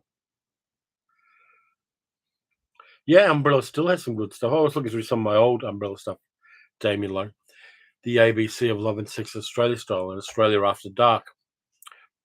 And they kind of supported being a film buff in Australia at a time when nobody else really gave a shit. Live action Johnny Quest movie, why? Why would you bother? To tell the next story. Don't keep retelling the same story. Find a new intellectual property that's got the same vibe and pay the writer and go with interesting things. There are great writers and there are great stories and there are great books out there. Find the next thing is my advice to people. Nine Cities of Gold and the 2 live French Tintin films. I've got the animated Tintin series on DVD, Damien. Should be Tintin, shouldn't it? According to the French. But yeah, the live action ones are kind of interesting. I've watched a bit of one of them. But yeah, there's, I mean, so does anybody else feel overwhelmed by the amount of stuff there is? You're never going to get time to watch everything. You're never going to get time to fully savor and appreciate everything. But every day or two,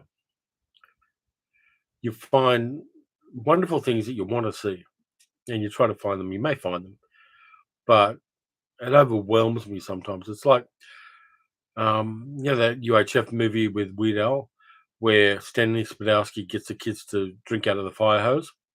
It feels like I'm the kid drinking out of the fire hose. Don't know about the new Spielberg Tintin movie. I don't think it's necessary. Darren says, I've come to terms with not being able to watch everything. It's so far for the most part.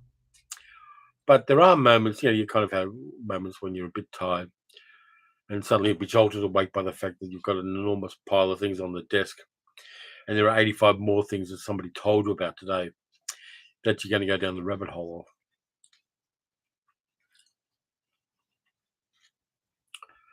Jewel is still a favourite Spielberg movie? Yeah, I can see that. It's when it was raw. Colin says, that's why I watch your videos so you can filter the mass and feed me what the good stuff is. I can do that.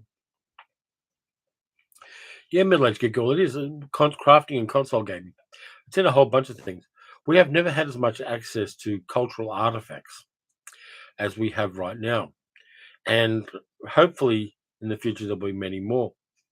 But eventually you got to kind of quarantine what your interests are and focus inwards on them and going, do I really want to go down a rabbit hole of something totally new? Or do I want to watch the rest of Yasujiro Ozu's movies? The answer for me is always going to be, can't I do both? But Ozu movies would win overall. Professor Strangefigure, thank you very much for being here, mate. I appreciate it, and I appreciate your input in the chat too. Take care of yourself, and we'll catch you up next time. Yeah, by the way, it's what time is it here? 11:30 here in the morning, and it's going to be 30 degrees today. Not Fahrenheit, centigrade, which is blah blah blah Fahrenheit. Hey Alexa, what's 30 degrees centigrade in Fahrenheit? 30 degrees Celsius is 86 degrees Fahrenheit. Yeah, so 86 degrees Fahrenheit. But yeah, so I'm going to get out and try to do some things. I think I've got a couple of beers in the fridge. They might be good. But yeah, what else have I got? Have I got anything else? Let me just rummage around here.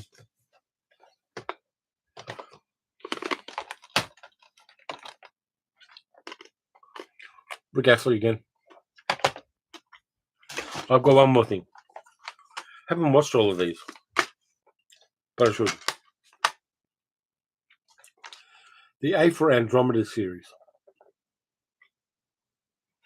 1960s television science fiction from England. Dean says, beers are always good for a bad cold. I don't know. I can try that, though.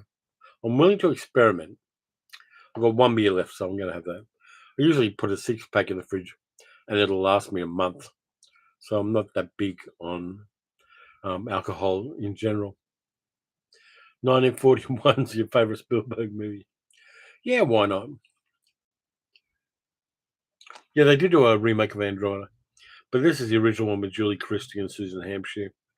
I might actually pop that on today and just kind of go through it. I'm in the mood for kind of low-key black and white stuff at the moment. I've already watched this week's episode of Poker Face, so I'm kind of okay with that. That's the other thing I watched. Have the Thriller boxes a few years, still haven't watched them. Okay, it says. Nice, thank you. This is from Taronga Zoo in Sydney. Tell you the Taronga Zoo story. Our nephew Billy, who's coming up for a visit in April, when he was about 8 or 9 years old, Sal and I went up to Sydney because he lives in Sydney with his parents. And we decided we're going to take him to the zoo. and we get a gold pass because my brother-in-law was working for rich lawyers, and they give us a gold pass where you get all sorts of freebies and you get to go in for free and all that kind of thing. So we go to the zoo, and you take a cable car from the harbour. You go across the harbour in a ferry, Sydney Harbour. Take the cable car up to the top end of the zoo. By the way, they're discontinuing the cable car soon. And you wander down, zigzag down, back down to the wharf in the zoo. So we go there with Billy, and we decide we're going to have a good time. And suddenly it rains. It rains like biblically Noah's Ark rain in the zoo. And we try to take cover. And there are rivers coming down these zigzagging paths in the zoo, and waterfalls cascading over there. And we go down to look at the animals. And they're all inside, or they're huddled under trees with their asses showing. And all we got to see were the asses of all the zoo animals going all the way down Sydney Zoo. And I bought this hat. EMS3 recombination. Don't think there's much of that 60s Andromeda left. Seem to recall there's a lot of missing episodes. Yeah, you kind of got to accept that. There's usually some bridging narrative somewhere. But yeah, it's better to watch an incomplete version of something cool than not to watch it because it's incomplete, I think. And I think that's kind of an important differentiation to make.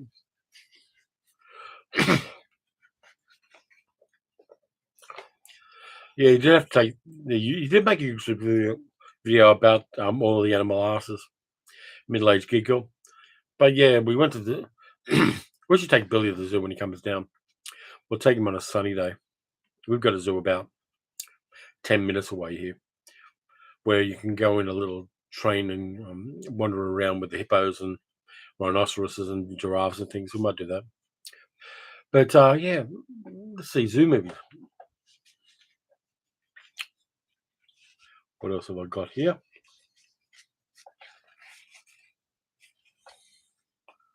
Time Travelers and Future Rescuing Old Mia. I would do that. I would volunteer for that in a shot. Sitting down with a GoPro in live stage performances too. People aren't going to know what a GoPro is because there's a whole bunch of really good stage shows and musicals, particularly in Broadway, that didn't last long enough to either get a soundtrack album or be recorded on film in any way. So going back in time to do that. In fact, there's a couple of novels about that kind of thing on Broadway. Yeah, the hippos you don't go around near. I mean, you can kind of you go near the hippos, but the bits that are near you are deep water. So they're not actually the hippos. The hippos, when they're out of the water, are on these islands, and they're well away, so you don't get any spray from them, unless it's very, very windy day and you get unlucky. But they've got some nice hippos in there. The hippo habitat is large. The giraffe habitat, the rhino habitat, all of those habitats, because land around where I live is fairly cheap. The zoo is quite large. The lion and the gorilla habitats are pretty big.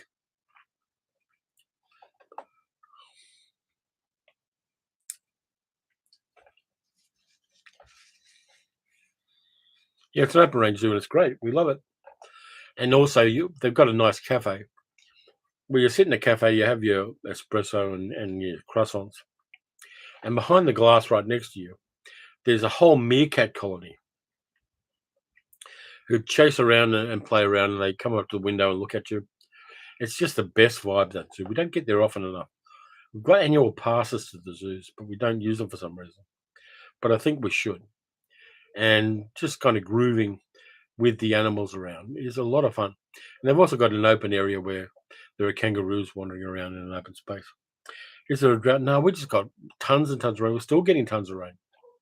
The La Nina effect's just finished, so things are starting to dry up. We got more floods in the last 2 years than we've ever got. So we don't have drought at all. Next couple of years, we may get drought according to the way the weather cycles go. But at this stage, not. Yeah, we got emus too. I never had a problem with emus. I know you have, middle-aged geek girl. But emus are, they've done okay with me. I've done okay with them. cassowaries are the ones you got to watch for. They're only in North Queensland. I saw them in North Queensland when I went up to Mackay. But have I been watching The Last of Us? I've got The Last of Us on a thumb drive that I'm giving to the middle-aged geek girl, but I haven't watched it. She played the game, so she's more inclined for that kind of thing, Ross. No, Michael Parkinson had a problem with Rod Hull, not with an emu.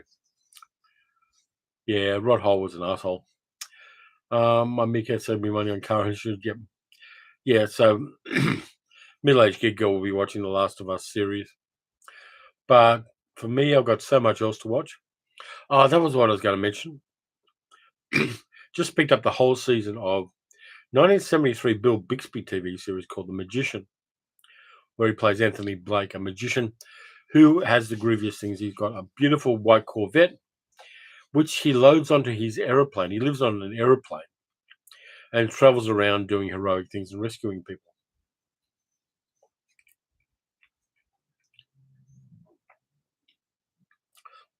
Yeah, I saw the documentary about Rod Hull recently. It's on YouTube. And yeah, he was a ladies' man. He was Leon Phelps personified. Yeah, I did get that name. Yeah, The Magician's great. Love the theme music from The Magician. It's just so peak 1970s. But I love the magic tricks. Good guest stars as well. The first episode, the pilot episode's got Elizabeth Ashley, who used to be married to George Papard, Kim Hunter, Barry Sullivan. Really good guest stars on those series. Actors who should have got better breaks than they did and should have been in more things. But I'm going to slowly go through The Magician and really enjoy it. Rod Hull looked like the conductor on the buses, Bob Grant. But yeah, The Magician was a lot of fun. Yeah, it does stand up really well. And the fact that the protagonist is a compassionate guy and has a lot of empathy really lands the concept of the magician really well. But yeah, Rod Hull, people can look for the documentary on YouTube about the life of Rod Hull. Ace of Wands. Yeah, I've heard the intro for the Ace of Wands TV series. Haven't been able to find the Ace of Wands TV series. But again, it's one of those things where do I want to go down that rabbit hole and watch another series? Or do I want to fill in the things I've got? I hear good things about it. Is the series any good? I've heard the soundtrack. Sadly, mostly lost this Friday. Okay, that's a shame. But that's the case with so many things, unfortunately. I mean, it'd be nice to get old series. I mean, I've got the Samurai TV series, which is great, and but things like Phantom Agents and stuff like that. Is it important to say when a female actor is married to a famous male actor? No one does it the other way around. Well, I'm a trivia buff. I will mention the trivia when I find it. But I understand your point, middle-aged good girl. Don't maybe put your YouTube channel title into ChatGPT and see what it spits out. But yeah, Ace of Wands, only series 3 survived. That's weird. But there's just so much stuff out there. I mean, TV has been around for what? Arguably since the beginning, before World War II, and then came back after World War II. So it's hard to retain that much media, and that's one of the problems that people have now. Is how do you preserve the past? The Australian Film and Sound Archive is doing it for Australian stuff. They're doing it for a lot of television. The Australian Broadcasting Commission is trying to preserve what it's got. And have I seen Time Slip? The Australian Time Slip? Because I saw that when it first came out, but it hasn't been released since then.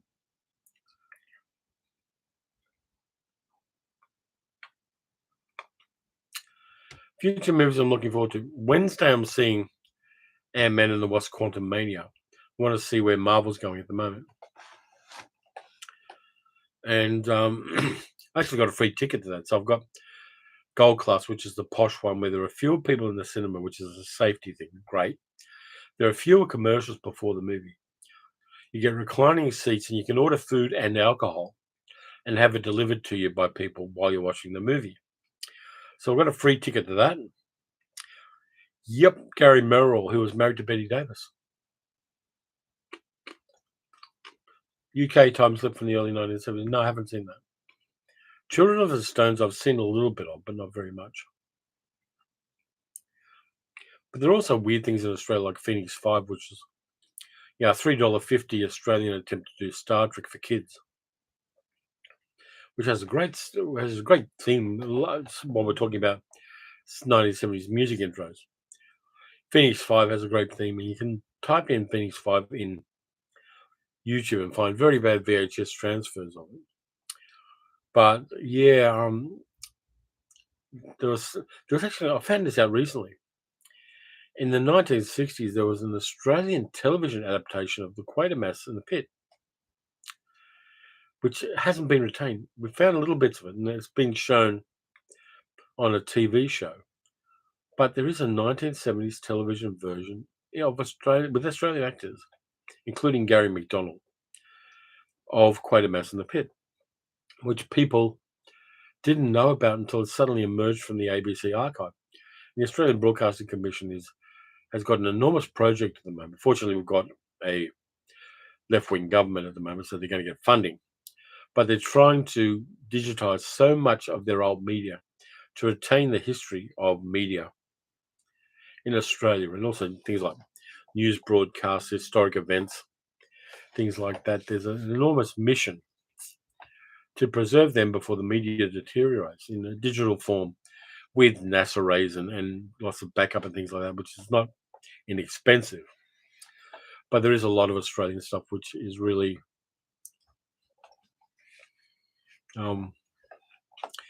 being retained, fortunately. Excuse me for a sec.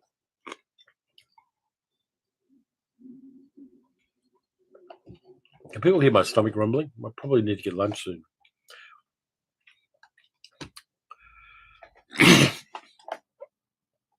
William Castle Straight Jacket, I watched that one. That's an interesting Joan Crawford movie.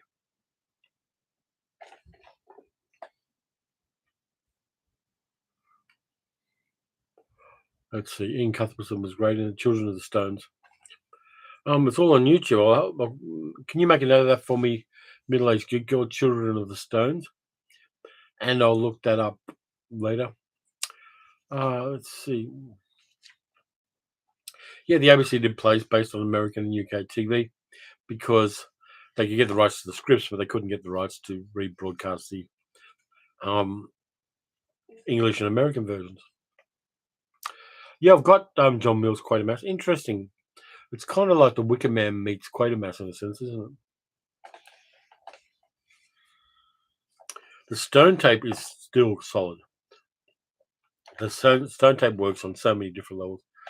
As a ghost story, as a kind of science fiction thing. Also as a really good ensemble thing. The ensemble works really well in the Stone Tape.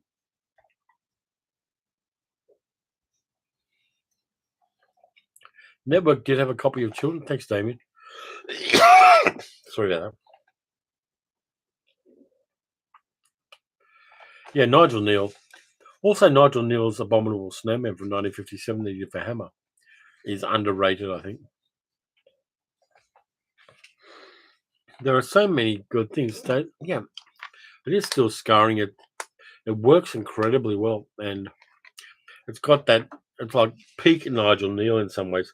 A lot of people talk about the Quatermass stuff, but starting Beast as well. His short series Beasts is really solid as well.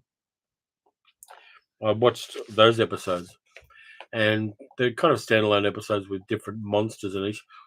There's a old aquarium haunted by a dolphin's ghost in one of them.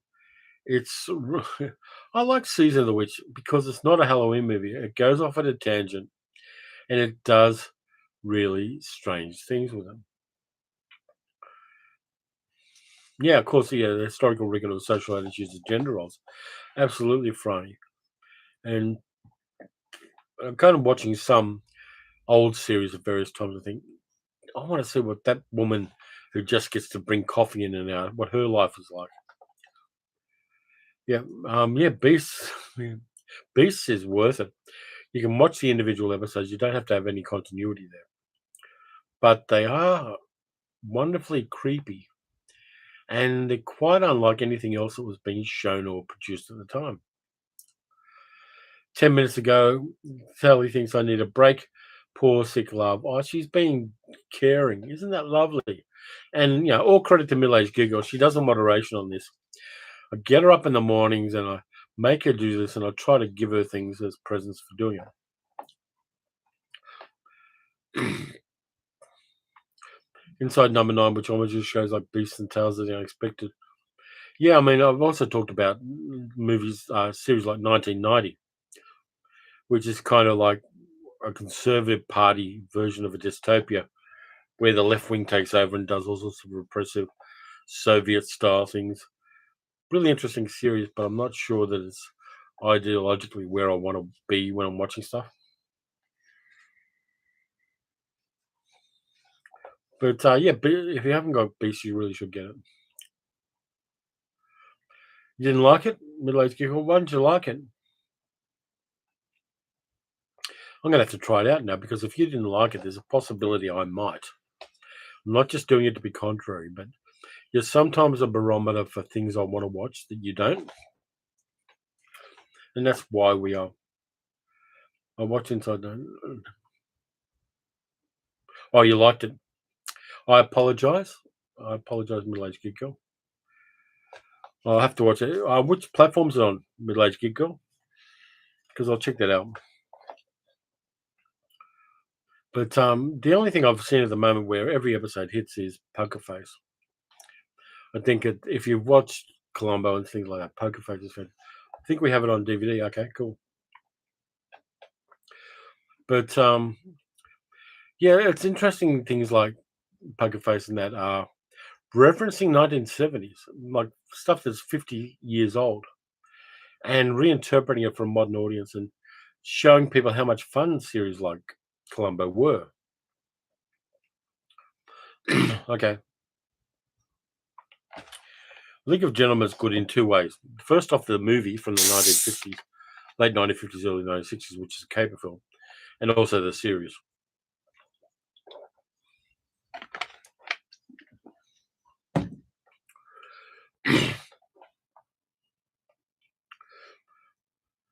Yep, we do have Psychoville. When I was sorting through the TV show discs, I did spot the Psychoville. We've also got League of Gentlemen as well, but I don't want to go down that rabbit hole either. What I might do is I might watch some more episodes of The Magician and Columbo. Yeah, League of Extraordinary Gentlemen, which should be done correctly because the movie didn't do justice to the intellectual property. If you get a chance to, find the graphic novels of the League of Extraordinary Gentlemen. They date from the 1880s to modern era, and each panel is full of kind of Easter eggs for other media. It's a really interesting series of graphic novels. The explosion action, is that the one with the Finnish people blowing things up? Because I've watched that one, and after a while, I think I got PTSD from watching that. Yeah, I think Sean Connery also knew that he was getting to the stage where doing action films and remembering dialogue was a problem for me. Eventually, unfortunately, did get dementia. But I got a respect for actors like Connery, Gene Hackman, and Jack Nicholson, who know when it's time to step back. They've got a great body of work. They've proved everything they need to prove in their art form, but they know when they need to kind of move on. Murdersville, I've seen Norless tapes. Yeah, Roy Thennis is a bit lightweight, but the Norless tapes itself works. The Mighty Bush, yeah.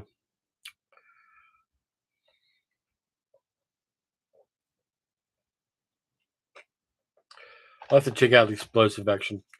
I might do a live stream, or at least put up something at some stage of YouTube channels I enjoy watching. I might put it on the community tab on the channel and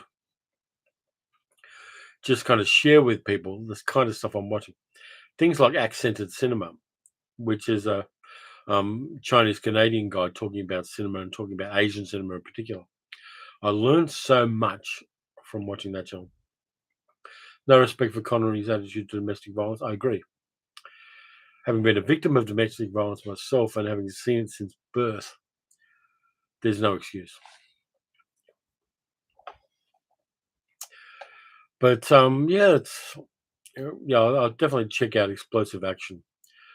But what am I going to watch?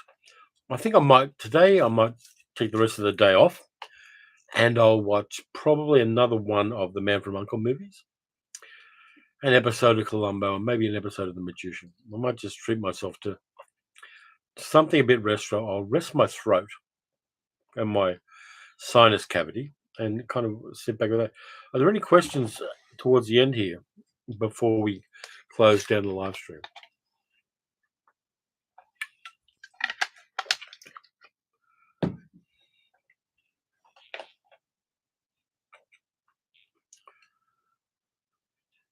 You got your 5-minute warning, so any questions that anybody has, I'll be happy to answer them. You too, Ross, if you're heading off, still 5 minutes ago. Damien's been watching Cagney and Lacey. Yeah, Cagney and Lacey, I remember at the time Cagney and Lacey came out, there was all this talk about, are they lesbians and that kind of thing, and people couldn't handle two strong women carrying an action series and a detective series. Darren, thank you very much, mate. I appreciate the super chat. Hope you have a good evening. Where you are, it's got to be cold and dark at the moment, so I appreciate you sticking around for that. What I'm going to do is I'm going to head down to the GP tomorrow and see if I can get some antibiotics for this. It's been hanging around a little too long. I usually shake these things off. Queensland. Okay, thanks, Darren. In that case, stay dry, mate. You guys have got barreled with water. And I've got family in Queensland. I've got 5 nieces, 3 grand nieces and nephews. Okay, too hot and too light. I kind of like that. I don't mind humidity as long as there's a breeze around. I can handle any humidity. Darwin in the wet season taught me that. Am I going to do another out and about video? Yes, I am. I'm going to actually go to the cinemas and review the cinemas because there are a few around. EMS3 recombination, you can wind back and watch the live streams. I always recommend that people do that so they get the context of some of the things I'm saying. But definitely watch it back, please. It helps with the algorithm. It helps with the channel. All the likes help as well. Anything you can put in there is fantastic. Maniac. Oh, yeah, the Hammer Maniac. Set down in the Camargue in the south of France. Kerwin Matthews, Donald Houston. That one I like a lot. Sharon Gless is great in Burn Notice. Sharon Gless is an underrated actor as well, as is Tyne Daly, who turned up in the MCU as well. But I think it's interesting going back and just seeing things that are forerunners for so much that's come afterwards. Female-led series that aren't just about domestic life and the travails of wealthy women or middle-class women. Things like Cagney and Lacey, which are working cops who happen to be a female detective team. That stuff is the bomb. Have I seen the Banshees of Inisherin? No, I haven't yet. I do want to see it, and I will see it because I really enjoyed In Bruges. I like Gleeson. I increasingly like Colin Farrell since he got his ducks lined up. And I really want to see that one as well. Yeah, maybe I should do, it's a bit hard to do, but maybe I should do my favorite theme music for 1970s action TV series and 1960s. I won't be able to play any of the music, but I can at least do a listicle about it. Anybody interested in me doing that? Again, I can't play any of the music because I'll get a copyright strike and the video won't get monetized and all of that. Yeah, Friday, I'll definitely do that. I'll make a note of that. If middle-aged Giggle can just write down TV theme songs or something like that, I'll add that to the list because it's a fairly good one to do and an easy one because off my top of my head I can think of 20. Hum all the music. Yeah, well, I'm not tone deaf. I've got good pitch. Can I correct the This Island Earth info re Joe New and Jack Arnold you provided? I can't really correct it in the video because I'm moving on to the next video. I've acknowledged what you've said there are suffix, but I can't do that. To quote Columbo, Hugh Hudson sadly passed away. Did I ever see Revolution? There's Rick's cut. I saw it, but I couldn't get past Al Pacino. I think it was woefully miscast. Yeah, Rockford Files is good. All those kind of Mike Curb soundtracks again. Best themes. I would definitely do all of that stuff. But anyway, we're at the. I'm going to quote Adventure Island and the wonderful Nancy Cato, who's still alive and was Miss Nancy on Adventure Island when I was a kid. So it's time to knock that naughty clock that says it's time to go. Yeah, Keitha, Franny, thank you very much. Messages, Genzi, Professionals, and also Jason King had a great theme song and Department S as well. Thanks, everyone. I really appreciate you being part of this. It's fun to do. It's better fun to do when I'm not feeling rat shit, but it is fun to do. So thanks to everybody who contributed to the chat and for putting up with the coughs and the wheezes and the sneezes. Really appreciate that. So take care of yourselves. Watch some good movies, watch some bad movies. Watch some old TV because you're going to have fun. And I'll catch you next time.